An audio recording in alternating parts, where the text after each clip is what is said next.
Oh, India is under fire as nations lash out over controversial comments made by two prominent members of Prime Minister Narendra Modi's ruling BJP.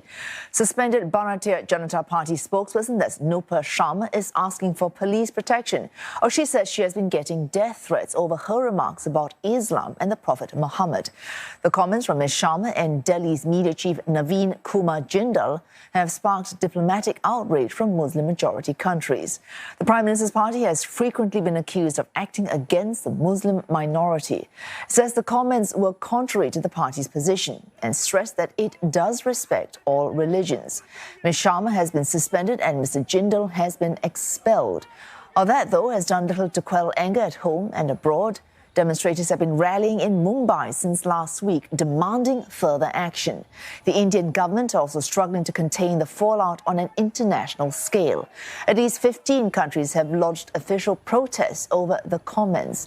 Indonesia, the world's largest Muslim country, has summoned India's envoy in Jakarta. It said the remarks about Prophet Mohammed were unacceptable and derogatory.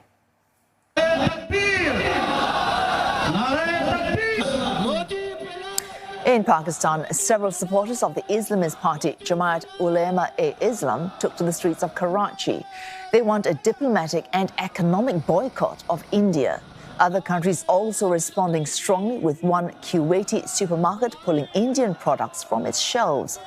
Iran and Qatar among the nations that have summoned their Indian ambassadors and demanded an apology.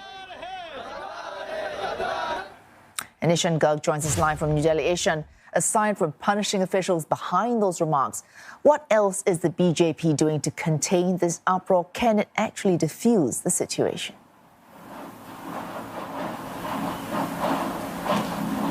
Well, the first thing that the Bharatiya Janata Party has done is to categorically sideline itself from the controversy, saying that Nupur Sharma and the other BJP spokesperson, the official, represent fringe elements within the party. There are several party officials who have been going on Indian media and trying to convince the general public that these opinions are not actually the opinions held by the party in general, and these are only a few bad apples within the party. It's time and again trying to convince people that respecting all religions is one of the very core fundamentals in the Bharatiya Janata Party. But it's actually the Indian government's diplomats that are doing the heavy lifting here while trying to assuage some of the concerns of some of the very key allies of India. For example, in the Gulf nations, the ambassadors have been engaged in a flurry of diplomatic activity, visiting the offices of the governments in Kuwait and Qatar and also in Indonesia, and trying to convince them that the Indian government's position must not be confused with the comments made by the spokespersons of the Bharatiya Janata Party. And there are concerns that it's problems like this that can cause India's image internationally some trouble, and the job of actually coming out of that trouble falls on the Indian government, the Indian bureaucrats who are not part of the Bharatiya Janata Party. And therefore, many in the country are saying that the BJP as a party should apologize for the comments made, and the Indian government as the government should not apologize and should not be held liable for these comments. But given whatever the government has been doing and the party itself has been doing, there is no sign of the anger letting up, especially in parts of Maharashtra and also in parts of Uttar Pradesh. So it does seem like there's a need for some more efforts to convince the public that these are indeed the actions of some bad apples, as the Bharatiya Janata Party says. Oh, it might be hard to dismiss this as just a few bad apples, because over the last few months and years, this is far from the first case of inflammatory comments made against India's Muslim minority, sometimes even in fairly high official levels. But this is one of the rarer episodes that has drawn global furore.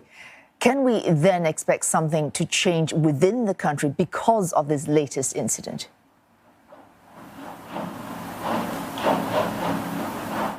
Well, if something is going to change, it's going to be a long road ahead, because as you've pointed out, these instances are very, very common. On TV debates, on Indian media, one can see comments like these flowing left, right and center without really any problem being created for the spokespersons of different political parties and also of the BJP. So this has become somewhat of a common trend to bash the minorities in the country. And this is something that the critics of the government have been alleging, that that an environment of fear and hatred is being cultivated. The Bharatiya Janata Party and the Indian government, of course, denies these allegations, and as it has said that at this time around, it's a few bad apples. Whenever there's a controversy, this is the government's response to it. Experts say that to make sure that this doesn't happen in the future, the government must crack down on a couple of these spokespersons whose remarks have caused so much controversy. Opposition parties are also calling for police action and asking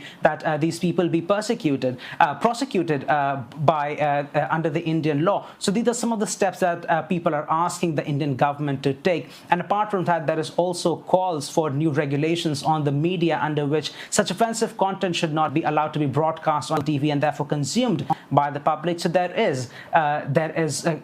people are asking for structural changes for India's media law and as well for general discipline among party officials.